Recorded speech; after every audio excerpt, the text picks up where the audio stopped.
third time and do pass. Is it the pleasure of the House to adopt the motion?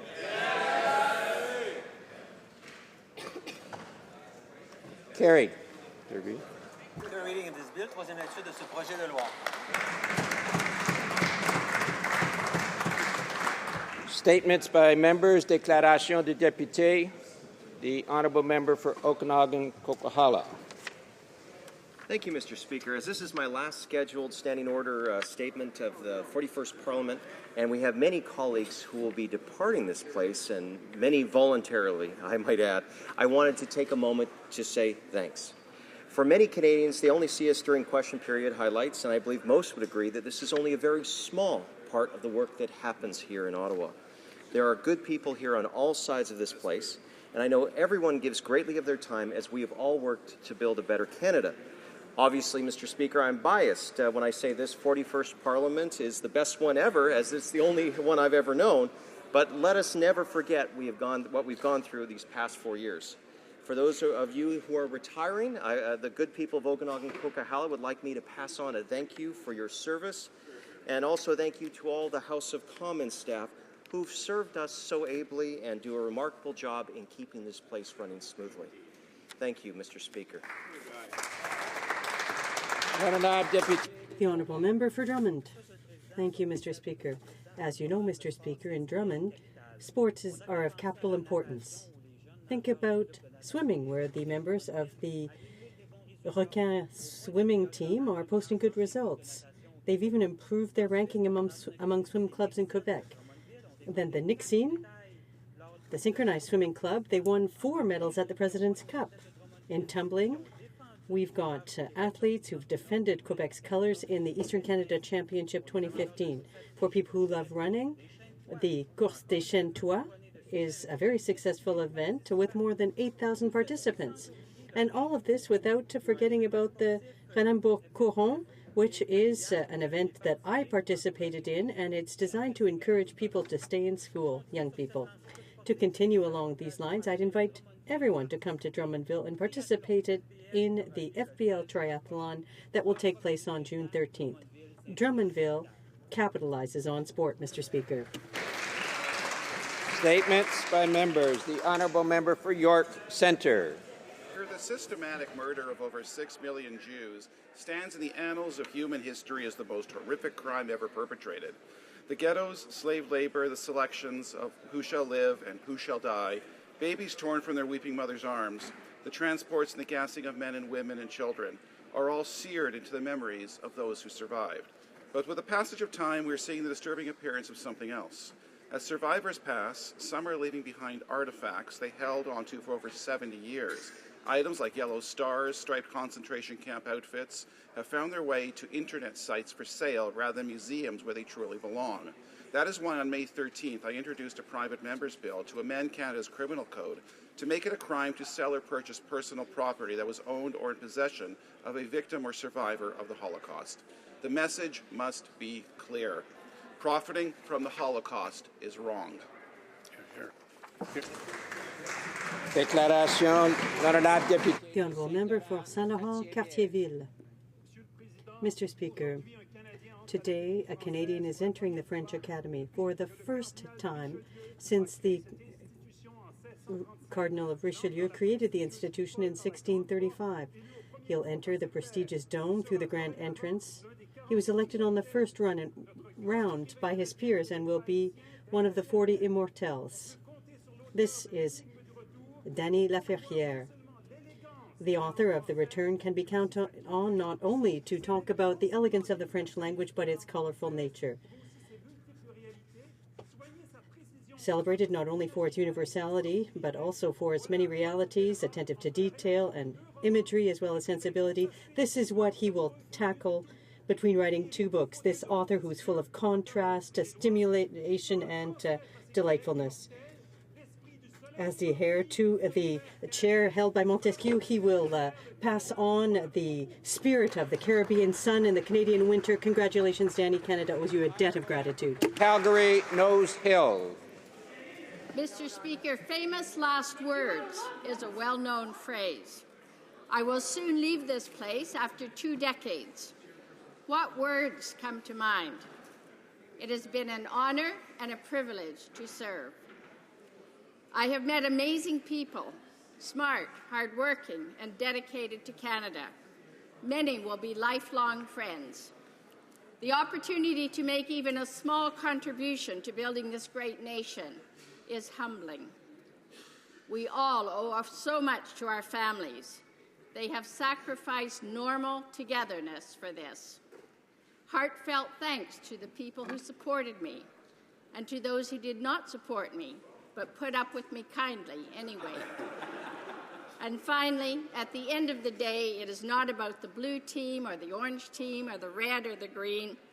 It is about our country and its wonderful people. It's about giving them the best, most secure, and brightest future possible. I pass the torch. May it be held high. God bless Canada.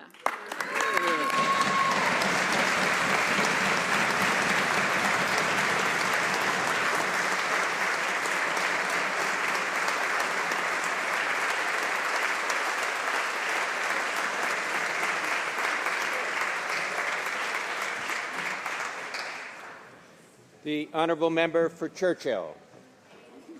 Yesterday, this House had the opportunity to take a substantive leap forward towards ending violence against women. Sadly, all Conservative members but one chose to vote against my motion to create a national action plan to end violence against women. In doing so, they sent a clear message, a shameful message, to the women they represent. Your safety is not a priority for this government. Your equality does not matter to this government. Your rights are not something that this government is willing to stand up for. Mr. Speaker, why is ending violence against women a partisan issue? For the NDP, this is about answering the call made by women in our ridings and across the country, including the voices of the most vulnerable, Indigenous women, racialized women, disabled women, LGBTQ women, and refugee and immigrant women. We will continue to fight for them. We will continue to fight for a national action plan, even when their Conservative representatives don't. Thank you. The honourable member for Red Deer.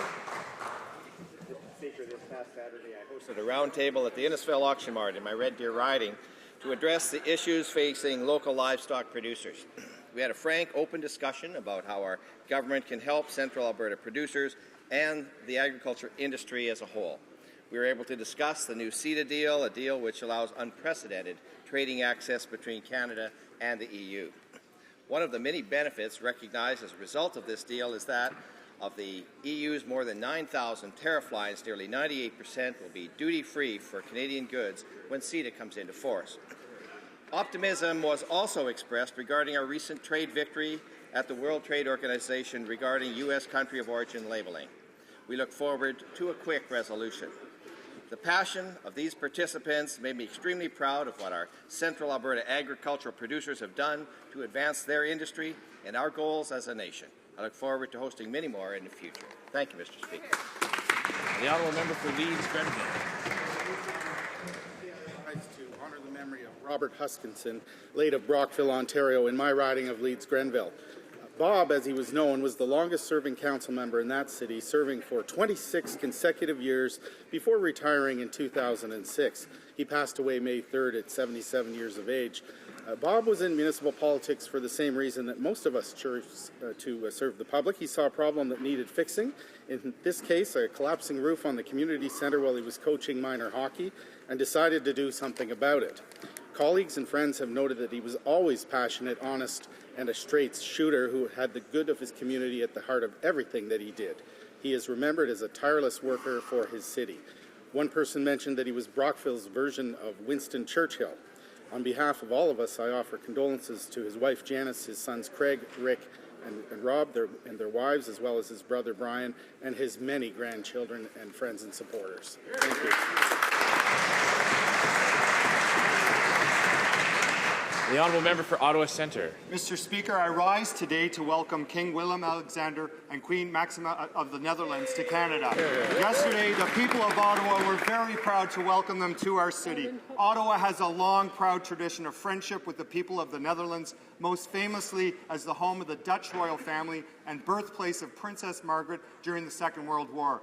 It is a pleasure and an honour to welcome the royal family back to Ottawa. I also want to take this opportunity to congratulate a colleague and a friend.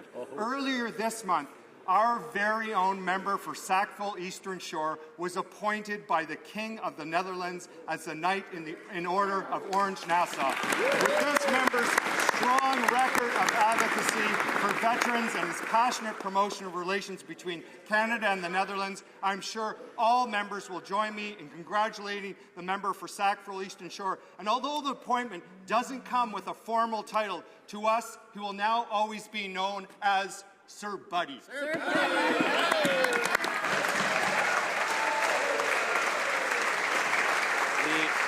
member for Essex.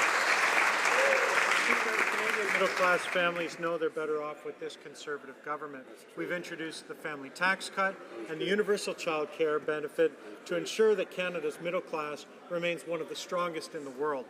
Mr. Speaker, what's worrying is the opposition's schemes to take this all away. The leader of the Liberal Party wants to take away the universal child care benefit, to take away income splitting, and take away tax-free savings accounts. But on top of all that, yesterday the Liberal leader announced a major payroll tax hike is in his platform. He said, and I quote, "We're looking at an expansion and a mandatory expansion of the CPP of the type that Kathleen Wynne put forward in Ontario," end quote. He's saying he supports a payroll tax hike that would cost someone earning $60,000 $1,000 in take-home pay. Mr. Speaker, the Liberal leader proposes to raise taxes on the middle class. We cut taxes, Mr. Speaker. The honourable member for Timmins, James Bay. Your people in the region of Timmins, James Bay are mourning the death of 22-year-old Alexis Dallaire Vincent, who was killed underground in a haulage accident at St. Andrews Goldfields mine in Timmins. Her death marks a terrible milestone as the first woman to die underground in Ontario. Women have played such an important role in breaking down barriers in mining. They're beginning to take their rightful place in the good-paying jobs on surface and underground. This transformation is good, and it will continue. What we need to learn from her death is how to ensure that such accidents don't happen again. We have had too many young miners killed recently in the north. On behalf of Canada's Parliament, I offer my deepest regrets to her husband Travis, her relatives in the Vincent, Dallaire and Mercier families. Alexis was worth more than all the gold that will be ever dug from that mine. As we mourn her loss, let us organize to prevent such tragedies in the future.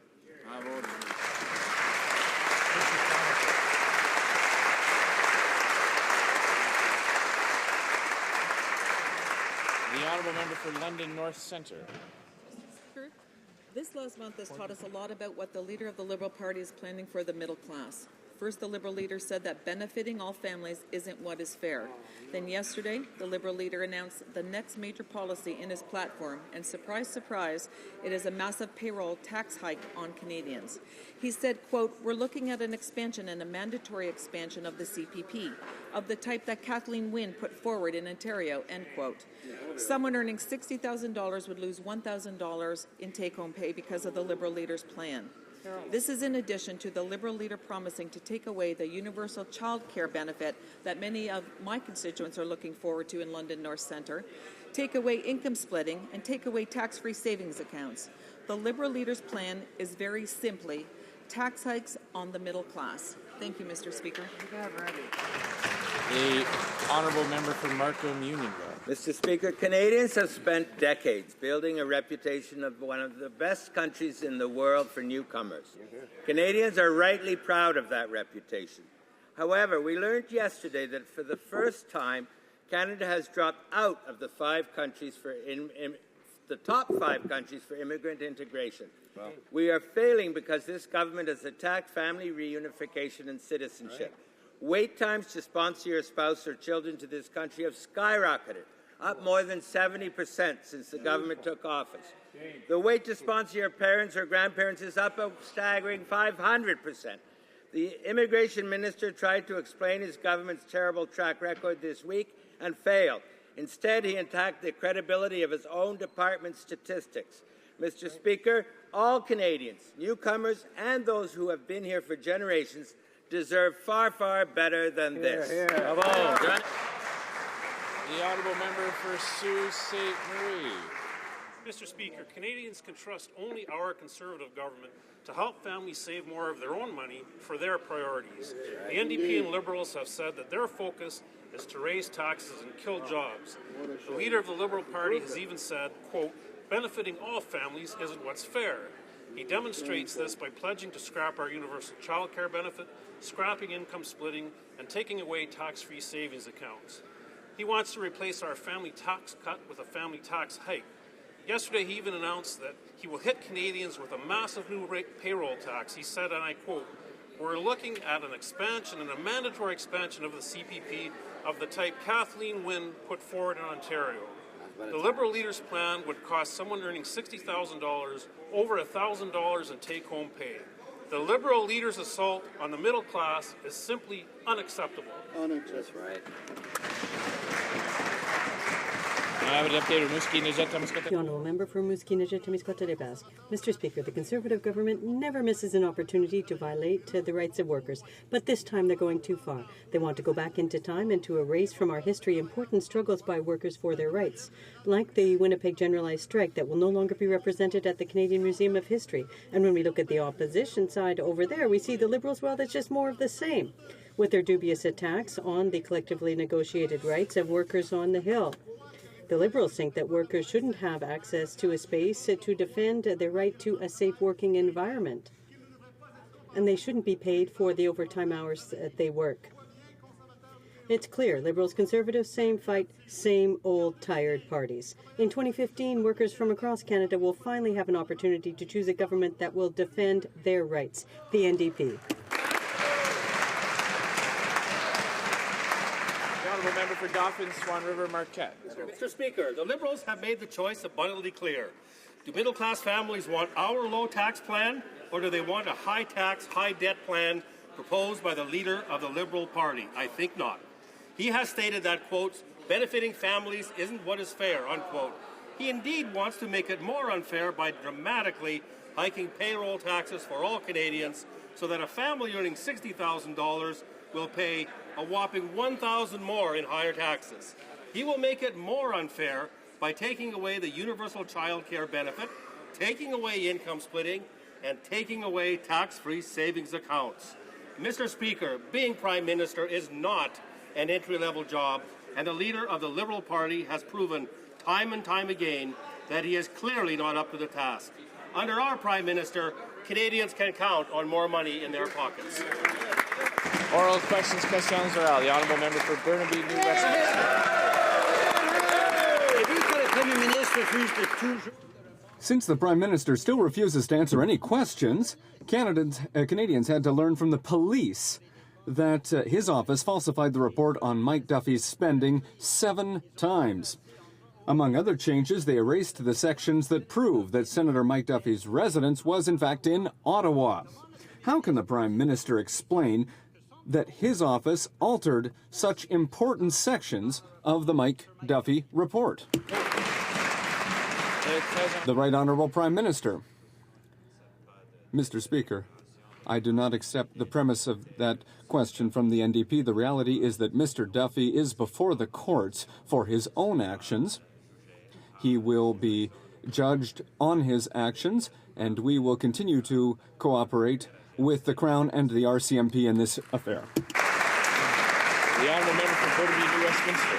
Dean Del Mastro, Michael Sona, Peter Panashaway, Solly Zaidel. These are Conservatives who have been convicted in a real court, of course with a real judge. Now, this is not to mention the Conservative senators who pled guilty for violating the Elections Act and all the other charges still to come shortly, Mr. Speaker. Now, the Prime Minister's office has been accused of orchestrating a cover-up and whitewashing the Deloitte audit to remove the conclusion that PEI was not Conservative Mike Duffy's primary residence. Will the Prime Minister now confirm that the Prime Minister's office tampered with this report as part of a backroom deal with Mike Duffy? Excellent. The Right Honourable Prime Minister. Once again, Mr. Speaker, Mr. Duffy is before the courts on his own actions. That's what's before the court. He will be judged according to those actions, and we will continue to assist the Crown in that particular matter, Mr. Speaker. But it's really rich to hear the leader of the NDP slag certain Conservatives when you have over 60 NDP members of Parliament improperly taking parliamentary funds for the purposes of financing a political party. Mr. Speaker, this is completely forbidden under the rules. It's almost $3 million worth of taxpayer funds, and the NDP should do the right thing and pay it back or face the consequences. The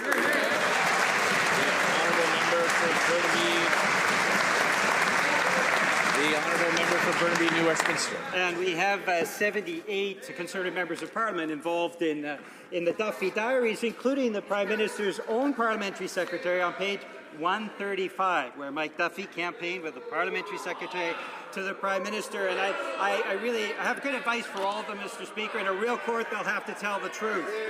Now, we have the Prime Minister's office playing fast and loose with residency rules and then falsifying audits. The Liberals, of course, kept evidence out of the Gomery inquiry. Will the Prime Minister now agree to stop invoking privilege to keep an internal Senate residency audit out of the Duffy trial? Right Honourable Prime Minister. Well, once again, Mr. Speaker, of course, the facts are that none of the individuals that the NDP member cites are charged with anything or accused of anything at all. Whereas the reality is we have 5 close to 70 NDP members of Parliament who have taken money explicitly contrary to rules of this House, nearly $3 million worth of taxpayers' money to use to finance political party operations across the country. This is completely wrong, completely contrary to the rules, completely illegal, and the NDP should pay it back or they will face the consequences. The honourable member for Churchill. Mr. Speaker, the housing shortage on First Nations is at crisis levels. In communities in northern Manitoba, there are housing shortages of up to hundreds of homes. But the Conservative response, as we saw yesterday, was ideological rhetoric and a failed program. According to the chair of the government's flagship fund, the program was actually never intended to provide homes for those who need them most. Will the minister admit to her government's failed policies, and will this government redirect funding immediately to build homes on First Nations? The Honourable Minister of Aboriginal Affairs. Mr. Speaker, our government continues to take concrete steps to support First Nations in providing safe housing. Every year, significant resources are allocated to First Nations to help them meet their housing needs for which they are responsible. Since 2006, it's close to 12,000 new homes that have been built and renovations to 22,000 existing homes in First Nation. We'll continue that good work, Mr. Speaker. The Honourable Member for Churchill. We're talking about redirecting funding, a $344 million fund to provide much-needed housing on First Nations, beyond the rhetoric that we're hearing from this government.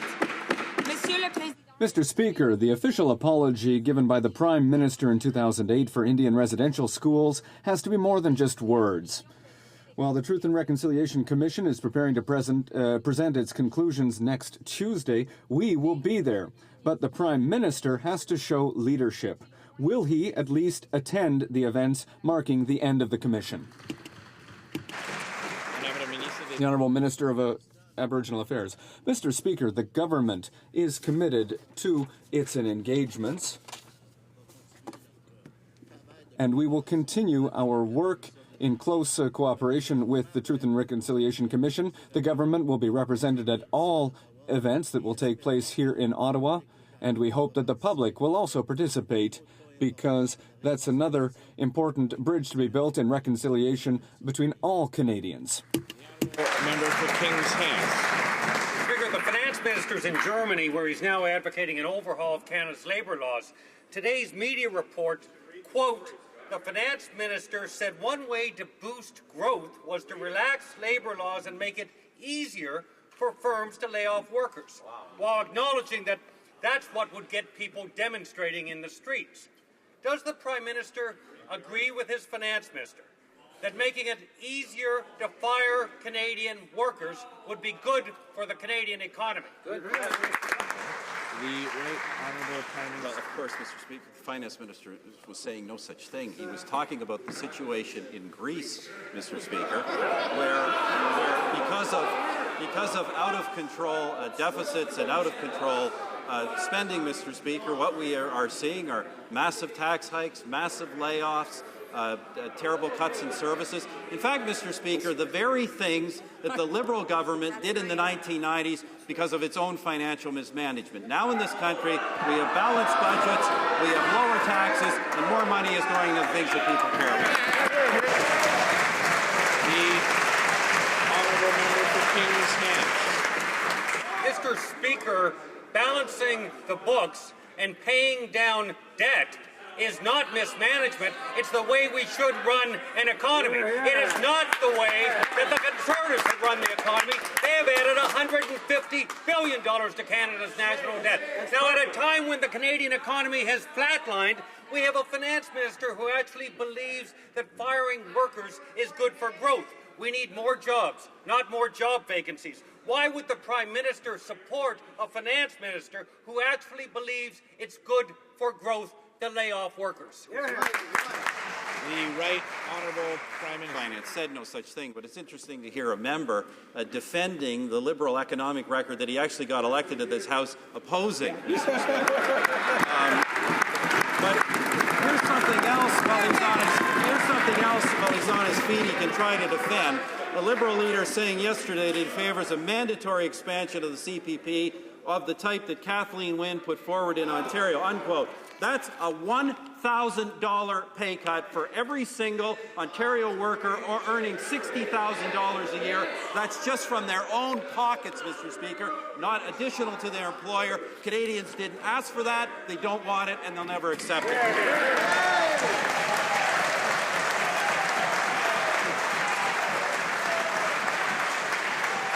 The honourable member for Westmount, Bill Marie.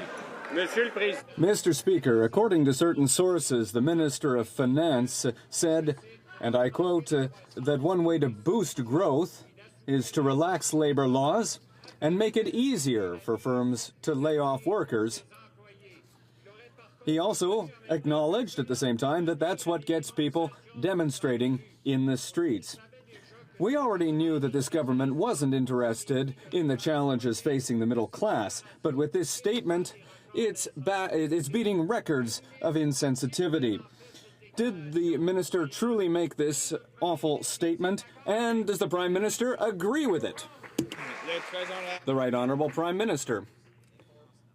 The Minister of Finance said no such thing. He said quite the opposite, Mr. Speaker. He was talking about the situation in Greece, where Liberal policies led to a situation where there were job cuts, huge tax increases, and reductions in services for the population. So quite the contrary to Canada, where we have a balanced budget. And Mr. Speaker, Canadians don't want the most recent tax increase proposed by the leader of the Liberal Party, $1,000 for every employee who earns just $60,000 a year out of their pockets, Mr. Speaker. Canadians want more money in their pockets, not less money in their pockets.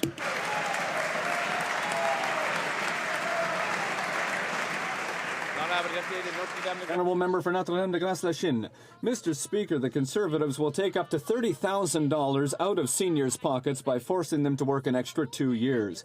Now they're saying that they'll study, well, it's another very important, expensive study, a voluntary CPP plan that they categorically rejected in 2010. Even Jim Flaherty said that this wouldn't work, and that CPP wouldn't be able to administer this new plan. Why are the Conservatives offering seniors proposals that they themselves don't believe in?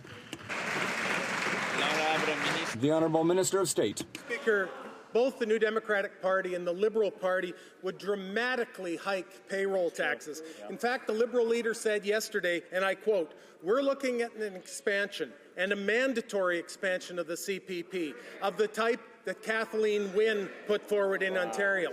Mr. Speaker, for someone who earns $60,000 a year, that's an extra $1,000 tax hike. Mr. Speaker, while we're letting middle-class Canadians keep more of their money in their pockets, that party would take more out.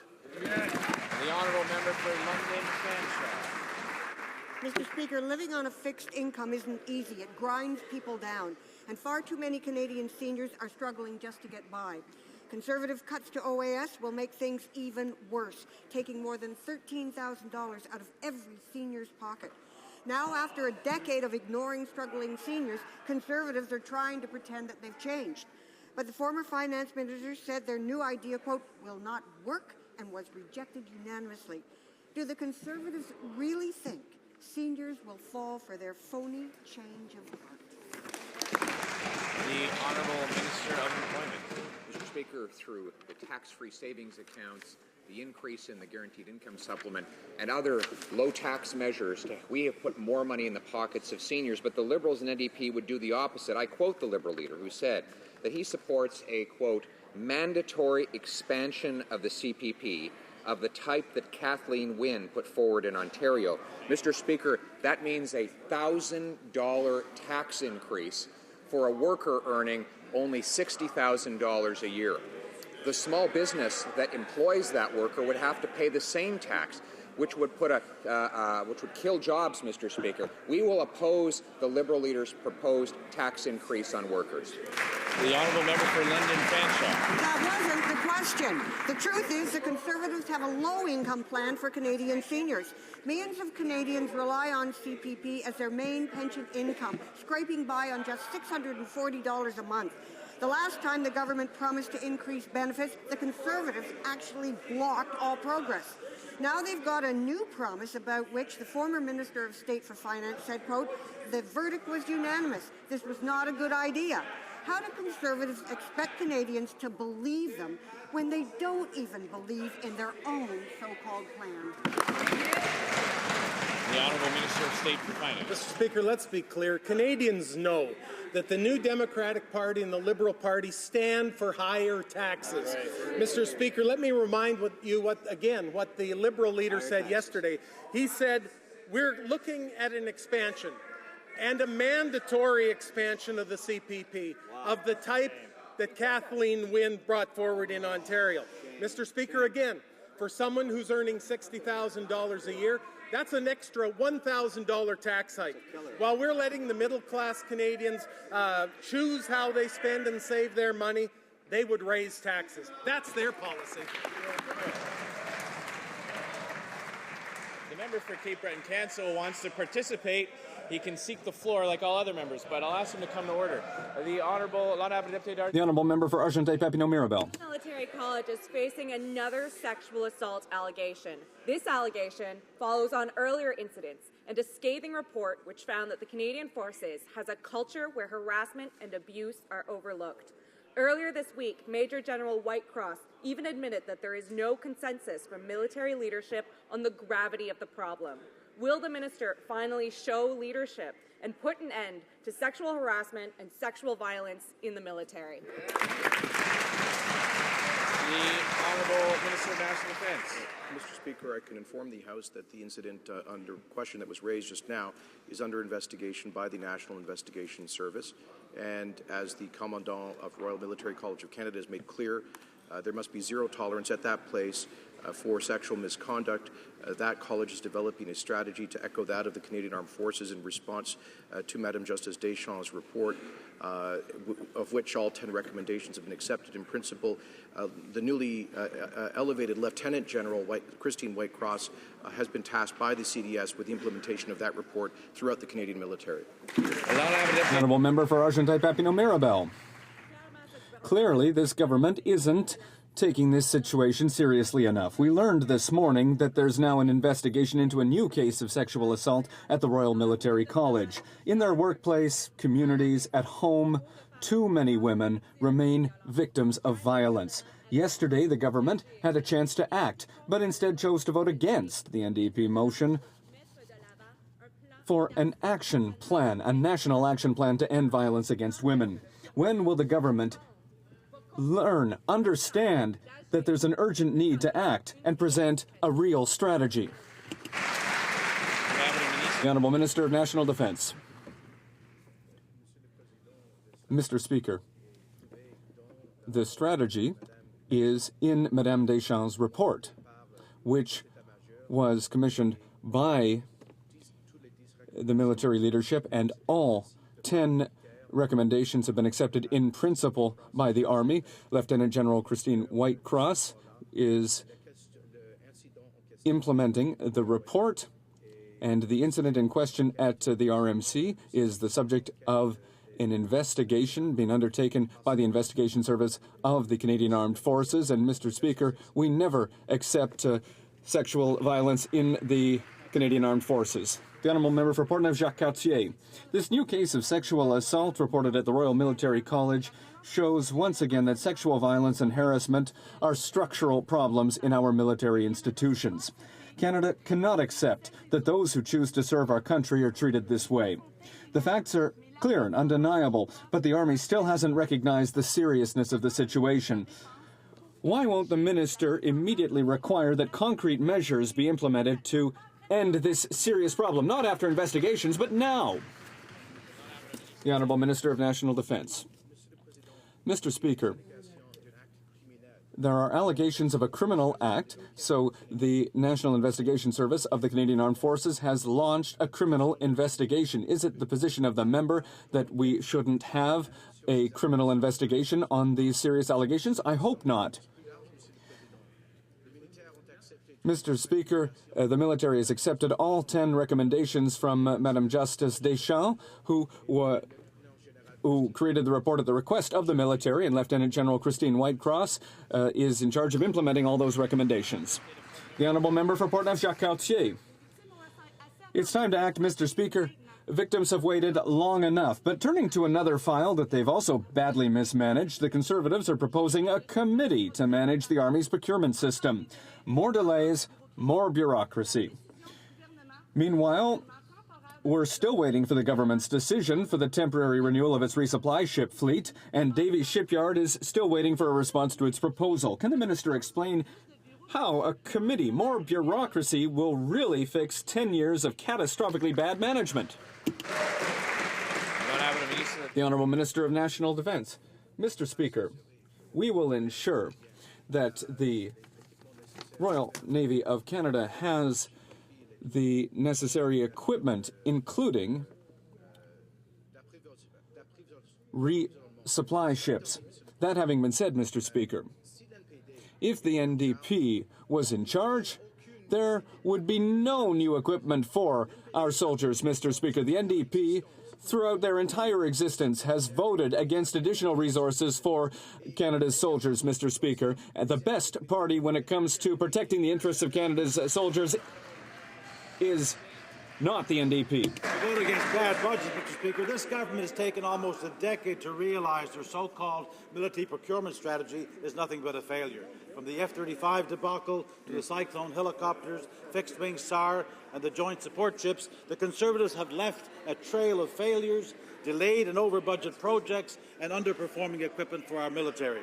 But instead of taking responsibility, the minister is proposing yet another committee to oversee this mess. Will the minister explain how more bureaucracy, with no single line of ministerial accountability, will do anything to fix their abysmal procurement record? Good question. The Honourable Minister of National Defence. I should have said, Mr. Speaker, that the NDP is indeed the worst party when it comes to protecting the interests of the military. Our government will ensure that the Royal Canadian Navy has the equipment it needs to do the job we ask of them, including support ships, supply ships, Mr. Speaker, now and in the future. But let's be clear, the NDP through its entire history has always voted against additional resources for the Canadian military. We know that if they were in office, they would hack and slash the military budget. And Mr. Speaker, the difference is they don't even want to use our military prudently to help save lives and promote Canadian security around the world. They couldn't have it more wrong on the military, Mr. Speaker. The Honourable Member for St. John's East. I thought the minister was at our committee the other day when we voted in favour of the estimates for his department, so he must have missed that. Mr. Speaker, our forces need the right equipment to do their jobs, and taxpayers need value for money. But the Conservatives can't deliver either. Today we learned that the critical joint support ship project may be delayed yet again. Now ships may not be ready till 2020 or later. At least 8 full years after they were supposed to be in the water. These Conservative delays threaten shipbuilding jobs and prevent our military from getting needed equipment. How can the minister allow these unacceptable delays to multiply? What can they do? The Honourable Minister of National Defence. Well, Mr. Speaker, this is the government that acquired the C-17 Globemasters, the new C-130J Hercules, the new Chinook helicopters, the new howitzers for the Army, the new newly refitted LAVs, the huge modernization project of the Halifax-class frigates. This is the government that has launched the single largest peacetime shipbuilding program in the history of the Canadian military, a $36 billion program, including 2 new joint supply ships, Mr. Speaker. And I tell you, in every one of those measures, in our budgets, the NDP has voted against that new equipment for our men and women in the uniform. Shame on them, Mr. Speaker. The Honourable Member for St. Paul's. Speaker, in 2008, the government promised a $300 million First Nations Market Housing Fund would generate 25,000 housing units over 10 years. The reality? 99 homes in 7 years. In 2011, the government's own report revealed a shortage of up to 35,000 homes on reserve. The response? Not a penny of new money in any budget since. In fact, the government has diverted $500 million promised for First Nations infrastructure.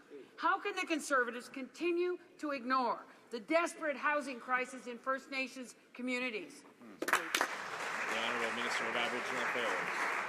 Mr. Speaker, as I've already said, our government continues to take concrete steps to support First Nations in providing safe housing throughout First Nations across the country. Every year, significant resources are allocated to First Nations to help them meet their housing needs, for which they are responsible. Since 2006, the government investment for unreserved housing have resulted in the construction of 12,000 new homes, and over 22,000 homes have been renovated. We will continue in that direction, Mr. Speaker.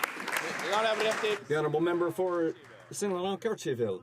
Mr. Speaker, Canada is no longer among the 5 best countries in the world when it comes to integrating immigrants. One of the causes of this decline is that wait times for family reunifications are getting longer and longer. According to the department's own website, between 2007 and 2014, there was an increase in the wait time of 146% for families, 546% for parents and grandparents, and 73% for spouses and children. Does the minister deny these terrible numbers? They're from his own department. The Honourable Minister of Citizenship and Immigration. Mr. Speaker, everyone knows that the backlogs that we have been fighting for 9 years were created by the Liberal government. Everyone knows, Mr. Speaker, that without the actions taken by this government, parents and grandparents would be waiting up to a decade, even 12 years in 2015.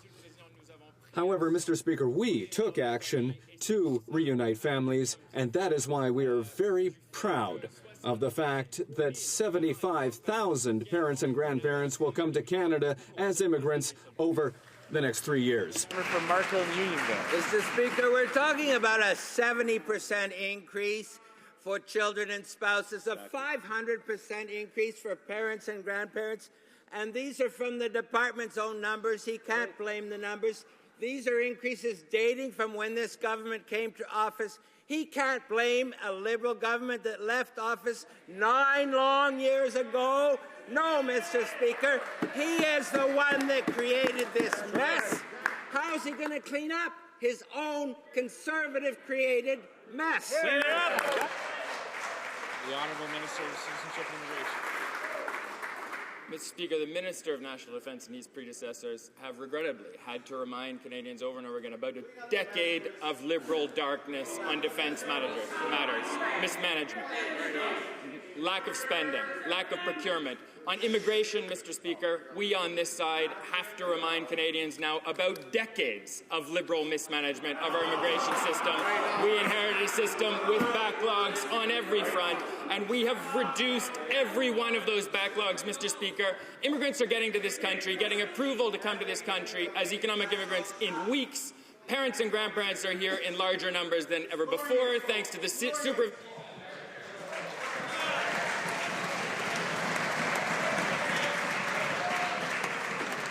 The honourable member for Burnaby Douglas. Thank you, Mr. Speaker. It's nice to hear them argue about who is the worst government. Mr. Speaker, cities are also paying for Conservative politicking. After abolishing the Community Infrastructure Plan in 2014, the Conservatives are now shamefully rushing through a new program with tight deadlines as part of their election campaign. In British Columbia, communities have less than a month to submit proposals. Yesterday, Derek Corrigan, the mayor of Burnaby, testified in committee and said, quote, "It smacks of politics to me." Our municipalities need infrastructure investments. Why are the Conservatives, yet again, putting their partisan interest above everything else? The honourable Parliamentary Secretary. Mr. Speaker, this Conservative government will achieve a number of important objectives with the Canada 150 infrastructure program. We will, of course, celebrate the 150th birthday and the history and the heritage of this great nation. We will also provide support to communities across this country to help them renovate existing recreational infrastructure. And we will do all of this, Mr. Speaker, by delivering the Canada 150 Community Infrastructure Program. The honourable member for Hochelaga. In their desperation to make up for 10 years of mismanagement just before the election, the Conservatives have created a new fund for upgrades to community infrastructure. But 10 years of mismanagement creates some bad habits. The minister, himself a former mayor, forgot to do his homework. Quebec's municipalities are the only ones in the country being left out. The only ones. Will the minister sit down with the Quebec government and ink a deal? The Honourable Parliamentary Secretary. Conservative government will achieve a number of very important objectives as we deliver the Canada 150 Community Infrastructure Program. We, of course, in Quebec and across this country, want to celebrate our nation's 150th birthday. We will also find opportunities to renovate and expand existing community infrastructure, recreational infrastructure, and that includes from not-for-profit organizations. Mr. Speaker, we are getting the job done. The honourable member for Longueuil-Pierre Boucher. Mr. Speaker, the newest addition to the CBC Board of Directors has just been announced. A former treasurer for the Conservative Party of Nova Scotia. It's pathetic. Another of the Heritage Minister's lackeys to continue the demolition operations at our national public broadcaster. With all the challenges the CBC is currently facing in defending Canadian culture, this is just shameful and disgusting. Thank you, Mr. Speaker. What I find despicable, frankly, is when any member in this House attacks a Canadian with the record like what Mr. Jeffrey has. In fact, Mr. Jeffrey is a highly respected chartered accountant with many years of experience, formerly the Director of Taxation at Sobeys and Senior Manager at Deloitte & Touche. He has extensive governance experience with the Institute of Chartered Accountants of Nova Scotia, the Acadia University, and Big Brothers Big Sisters of Greater Halifax, and he's also an instructor of various professional development taxation courses. I would encourage that member to apologize to this fine example. The honourable member for Timmins, James Bay. Thank you. A tired, scandal-ridden government that gets so touchy about their insider pals. Now, pork barrel patronage seems to become this Prime Minister's favourite pastime. Let's take the former Conservative Party treasurer of Nova Scotia. Presto! He's now a board member for Radio Canada. Taking prestigious posts that serve the public interest, they're using him as personal favours to give out to failed candidates, party donors, and pals. What happened to this Prime Minister? He promised to clean up Ottawa. Instead, he dove head first into the pork trough. What happened to him? The Honourable Minister of Canadian Heritage. Once again, Mr. Speaker, I would remind members in this House that we have a duty to honour what we consider to be honourable behaviour towards not only one another, but towards Canadians as a whole. And I would repeat that Mr. Jeffrey comes to this board with a considerable amount of talent and skill. In fact, the appointments process is done in a transparent way, in a way that, frankly, relies on the competencies and the skills of those names that are put forward. And Mr. Jeffrey comes with, as I said earlier, a tremendous amount of skill to provide to this board. The honourable member for Prince Albert. Mr. Speaker, yesterday the Liberal leader announced a payroll tax hike on middle-class Canadians. Can the Minister of State for Finance tell this House the government's position on mandatory expansion of the Canadian pension plan? The Honourable Minister of State for Finance. Yes, Mr. Speaker, it's true. The Liberal leader said yesterday, and I quote, "We're looking at an expansion and a mandatory expansion of the CPP of the type that Kathleen Wynne put forward in Ontario. For someone earning $60,000 a year, the Liberal leader's policy is an extra $1,000 tax hike. A middle-class family with 2 income earners would be paying thousands of dollars extra in taxes. While we're letting Canadians keep more of their money, make the decisions of how they would spend and how they would save for their retirement, the Liberal policy is clearly one of taking more money out of the pockets of Canadians." Honourable member for Welland. Mr. Speaker, bees play an essential role in pollinating crops such as corn, soybeans, and canola. In fact, 1/3 of our diet depends on pollinated plants. But for the past decade, bee colonies have been under stress with higher than average losses. In fact, in the province of Ontario, 58% of the bee population died over the winter of 2013 to 2014. President Obama has actually announced plans to reduce bee losses in the United States, but here in Canada, the government is doing nothing. Where's the plan, Mr. Speaker? The Honourable Minister of Agriculture. Well, Mr. Speaker, I'm not sure where the member has been. We've actually financed some major significant investments into bee health going forward, but here's a few stats he may have missed. The country's total number of bee colonies has increased by 136,000 since 2008. Canadian beekeepers are producing almost 26,000 more pounds of honey than 5 years ago. Honey farm cash receipts have increased by $65,000 per farm since 2008. And in 2012, beekeepers produced 90 million pounds of honey worth $173 million.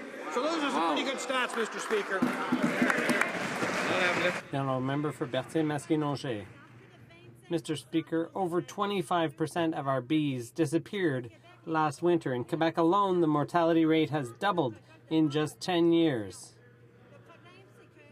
The problem is the decline in the bee population in North America has been alarming. The EU has banned pesticides, and Ontario has scaled back their use. Mr. Speaker, the question is straightforward. Where is this government's plan to protect bee health? The Honourable Minister. Well, Mr. Speaker, the opposition could not be more wrong. They continually are on the wrong side of the issue. Of course, the European Union has a moratorium, not a ban. And as I said, the country's total number of bee colonies has increased by 136,000 hives since 2008. Production of honey has gone up by 90 million pounds, worth some $173 million. So, Mr. Speaker, as much as year to year there are variances in bee populations, of course, that overall we need bees to pollinate our crops. Farmers are the environmentalists on the front line of this, Mr. Speaker, and there's no way that they would intentionally harm those little bees. The honourable member for Joliette. Thank you, Mr. Speaker. At my last meeting with the UPA, the same issue was on everyone's mind. They wanted to know whether supply management was a bargaining chip in the Trans-Pacific Partnership. We know the Conservatives sacrificed parts of our system for the deal with the European Union without batting an eye. So, can they tell us if supply management is on the TPP bargaining table? The Honourable Minister of State. Mr. Speaker, it's a pleasure to inform my colleague that in a very near future, hopefully we'll be signing a free trade agreement with Asia-Pacific countries like we did with Europe and South Korea. At the same time, protecting supply management and the 3 pillars, which are output control, price setting by producers, and controlling imports. That's the supply management system, and if the past is anything to go by, we will continue to protect the interests of all farmers. The honourable member for Beauharnois-Salaberry. It's not just sacrificing supply management that hurts our farmers, Mr. Speaker. The Conservatives are also cutting back on their investment in agriculture, and this harms regional economic development. Family farms are already having a hard time hiring hands and making ends meet. Now, government support is drying up. But agri-food contributes 1 out of 8 jobs in Canada. So why isn't the family farm a priority in the Conservative budget? The Honourable Minister of Agriculture. Mr. Speaker, the family farm has always been a priority for this government. 98% of agriculture across this country is still family-controlled and family-run, and we celebrate that, Mr. Speaker. We have a complete suite of business risk programming as well as other programming that helps to incent agriculture to be as efficient and as effective as it possibly can be. We've had 2 record years in a row, Mr. Speaker, of farm gate returns, which of course would be decimated by a carbon tax that they would put in. That's right. The Honourable Member for Winnipeg North. Thank you, Mr. Speaker. Let me give you an example of Conservative incompetence. Mr. Speaker, you're familiar with the Live-In Caregiver program, a program that has helped thousands of Canadians throughout all regions of our countries. True Conservative incompetence, Mr. Speaker, in 3 months, 750 applicants, 97% refusal rate, Mr. Speaker. This Conservative government does not believe in the Live-In Caregiver program. My question to the minister is, why is it that this government does not recognize the benefits of the Live-In Caregiver program as it has helped so many thousands of Canadians over the last number of years, Mr. Speaker? The Honourable Minister of Citizenship and Immigration. Well, Mr. Speaker, the member opposite has just given us another example of the Liberal legacy of decades of darkness on immigration. There were backlogs in that program, the caregiver program, that resulted in caregivers being separated from their families for up to a decade, Mr. Speaker. We've taken action. We're eliminating that backlog within... Order. I can hear the member for St. Paul's almost as well as I can hear the member for Winnipeg North a few moments ago, but she doesn't have the floor. The Minister of Immigration does, and I'd like to hear the answer. It's quite telling, Mr. Speaker, that party would be heckling as loudly as they are when they claim to be interested in hearing about caregivers and the misfortune and family separation that the Liberal Party occasioned on generations of these hard-working Canadians, newcomers and citizens. We are the first government in the history of this country, Mr. Speaker, to have taken action to end those backlogs, to enhance career prospects for caregivers. And yes, Mr. Speaker, caregivers are coming to Canada now faster than ever before because of our temporary foreign worker program. The statistics they cite are completely wrong. The Honourable Member for Ottawa-Vanier. Mr. Speaker, Burundi is in crisis. Increasingly violent daily demonstrations have left dozens of people dead, thousands wounded, jailed, and tortured. Over 100,000 have fled the country. The Canadian government is advising Canadian citizens to leave Burundi immediately. Why hasn't the government taken steps to expedite family reunification applications, as has been done elsewhere in similar circumstances? And why hasn't the government suspended deportations to Burundi? The Honourable Minister of Immigration. Mr. Speaker, we're very aware of the situation in Burundi, and that's why we continue to work to broaden our program to resettle refugees. We're following the situation closely. 30,000 new immigrants will benefit from our humanitarian program this year. Africa remains one of our focal areas, including the Great Lakes, Rwanda, Burundi, and other countries in that region. We are paying close attention. Conservative finance minister has stepped in it again, and yet again this prime minister refuses to hold his accident-prone minister to account. Conservatives just don't seem to get it. Strong labor standards lead to a strong economy. Making it easier to fire workers is not an answer in Europe, and it's certainly not an answer in Canada. Will the prime minister now apologize for his finance minister's insulting and misguided comments? The Honourable Minister of of State for Finance. Well, Mr. Speaker, again, the Finance Minister was referring to the situation in Greece. Obviously, our government has a strong record of job creation with 1.2 million net new jobs created. We have a balanced budget. We have a low tax plan to create more jobs and growth, Mr. Speaker, but it's the NDP who would kill jobs and take Canada down the path of Greece with their high debt, high tax plan. The honourable member for Rosemont-la-Petite-Patrie.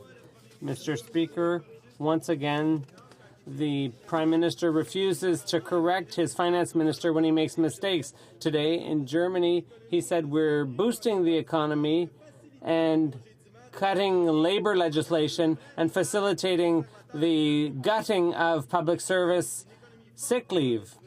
The Finance Minister understands nothing. We need a strong economy with good quality jobs. His solution is not a solution in Greece, in Germany, or in Canada. Will the Prime Minister apologize for the improper comments of his Finance Minister? The Honourable Parliamentary Minister is in the EU, in Germany, commenting on the situation in Greece. Again, our government has taken a different road than many other countries around the world. That's why we lead the G7 in job creation with over 1.2 million net new jobs created. Mr. Speaker, we have a balanced budget. We have a low tax plan to create more jobs and to help build economic prosperity. Mr. Speaker, it's the NDP who would mislead Canadians, and it's the NDP who would take us down the path of Greece. The honourable member for York Centre. My question is to the Minister of Employment. Middle-class families across the country are talking about the very important work our government is doing to make sure all Canadian families can save as much as they can to spend on their own priorities. Can the Minister update this House on his work to make sure that every family with kids take advantage of these benefits? The Honourable Minister of Employment. Yes, Mr. Speaker, and I thank that member for his very hard work on behalf of taxpayers across Canada. I know that he will disagree with the statement of the Liberal leader yesterday, who said, and I quote, he supports a mandatory expansion of the CPP of the type that Kathleen Wynne put forward in Ontario. That plan would raise taxes by $1,000 on every worker earning $60,000 a year, Mr. Speaker. We reject that. Our approach is a low-tax plan for a secure retirement. That's why we brought in the tax-free savings accounts for 11 million hardworking Canadians. I would update the honourable member for Bourassa. Mr. Speaker, I ask the Minister to extend the moratorium on the deportation of Haitians and Zimbabweans, which ends this Sunday. This involves over 3,000 people. The community organizations that help them are truly swamped. Today, I ask the Minister if he's had any discussions with his Quebec counterpart and has he consulted with his department to consider this request from the Liberal Party and the Government of Quebec with respect to those deportations. The Honourable Immigration Minister. Mr. Speaker, the moratorium has been in place for 10 years. Everyone agreed in December that it should be lifted in June. Many Haitians have applied for permanent residency, and the door was open. Why are the members opposite saying one thing privately and another thing publicly? I don't get it. But one thing is clear. No immigrant in Canada will support the statements of the Liberal leader who would expand the CPP in a mandatory fashion. That's not going to attract immigrants, Mr. Speaker. Last week, a marine communications blackout in BC left ship traffic dangerously adrift. Thankfully, nothing disastrous happened this time. Imagine an airport without a traffic controller. Vancouver is one of the busiest ports in Canada, but this government continues to close marine communication centres and cut Coast Guard emergency response services, putting lives and our environment at risk. When will this government reverse their reckless cuts to Coast Guard and marine safety? Hear, hear. Honourable Parliamentary Secretary, the Minister of Fisheries and Oceans. Well, thank you, Mr. Speaker. And with respect to the Marine Communication and Traffic Service Centre, this member seems to think that the highly qualified Coast Guard employees are looking out a window. But in fact, it doesn't work that way and has never worked that way. They use technology, and in fact, we're investing in state-of-the-art modern technology and using strategically located centres to connect that with a network of telephone towers. And none of that is changing, and we're confident that we're going to be able to provide even better service to mariners with this new program. The Honourable Member for Provencher. Mr. Speaker, last week I had the privilege, together with the President of a Treasury Board, of announcing funding in my riding through the Connecting Canadians program. This will, for the very first time, bring affordable high-speed internet to over 4,500 homes in the riding of Provencher. Can the Minister of Industry please update this House on what our government is doing and our plans to continue to bring affordable high-speed internet to rural and remote communities? The Honourable Minister of Industry. Well, thank you very much, Mr. Speaker. To my colleague from Provencher, he understands very well what none of us should ever forget is the size of this country and the importance to make sure that we are all connected and have full access to the opportunities of the internet, from e-commerce to educational opportunities to health services that are bound together with access to the internet. We made a commitment as a government to connect 280,000 Canadian households to the internet. And we have exceeded that by 76,000. And we've done that, Mr. Speaker. We are 40% under budget in connecting Canadian families altogether. So the long-standing hope in this country, for a few decades now has been that all Canadians would have access to high-speed internet. Because of this government, because of this Prime Minister, we've achieved that goal. The Honourable Member for Saanich Gulf Islands. Thank you, Mr. Speaker. I would like to the Prime Minister to ask this question. If he could cast his mind back to when he was an opposition leader, imagine a Prime Minister, maybe a Liberal with a majority, who decided to practice legislative alchemy, to magic away a law which was already under investigation as an offence, to retroactively eliminate that law and thus eliminate the offence, and to do so through an omnibus budget bill. What would that leader have said to this abuse of power? The Honourable Parliamentary Secretary to the Minister of Public Safety. Obviously, we reject any claim that the RCMP did anything wrong by following the express will of Parliament to destroy the data from the long gun registry. Let me be very clear. Our Conservative government fulfilled its commitment to end the wasteful and ineffective long gun registry for all. And we will make no apologies in this House for ensuring the will of Parliament is followed. The Honourable Member for Richmond Arthabaska. Mr. Speaker, any day now, Enbridge could get permission to pipe 300,000 barrels of oil a day through Line 9B, a 40-year-old pipeline which runs through several municipalities, coming close to homes, schools, and daycares. With its contradictory answers, it's hard to know whether the National Energy Board will require hydrostatic testing, the most reliable indicator of pipeline safety. If the NEB doesn't want to do its job, will the Minister of Natural Resources do his and require this testing, as requested by the municipalities and Quebec's Standing Committee on Agriculture, Fisheries, Energy and Natural Resources? The Honourable Parliamentary Secretary. Mr. Speaker, we are ensuring that Canadians benefit from world-class environmental protection and safety standards for all energy infrastructure projects. The Independent National Energy Board is responsible with ensuring that a project is safe for Canadians and safe for the environment before it can be approved to operate. This project will only move forward once the proponent satisfies the NEB's conditions and demonstrates the pipeline can be operated safely. That concludes question period for today. Je voudrais souligner la présence de... I would like to underscore the presence in the gallery of the award winners of the Governor General's Award for Performing Arts. Diana LeBlanc and R.H. Thompson.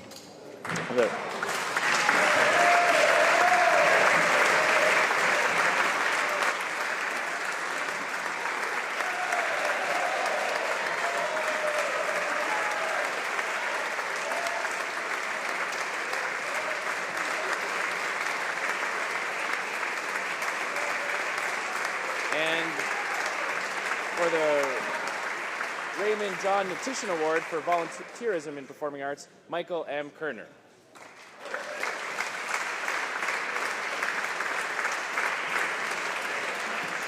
I would now invite all honourable members to meet the recipients at a reception in room 216N.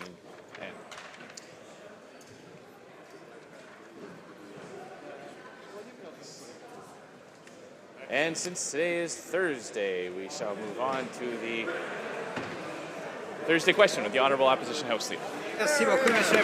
Thank you very much, Mr. Speaker. And first, bad news. The government, for the 97th time, has imposed time allocation to curtail debate in the House. It's a very sad record, Mr. Speaker. We're almost at 100, as my colleague just said. So it's very sad that this government doesn't like to debate.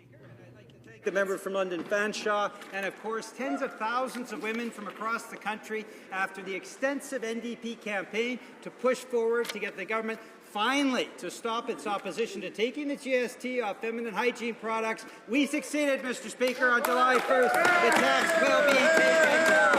So my question is very simple. We've got an agenda next week. What other good NDP idea will this government take on in the coming week of Parliament? The Honourable Government Mr. Speaker,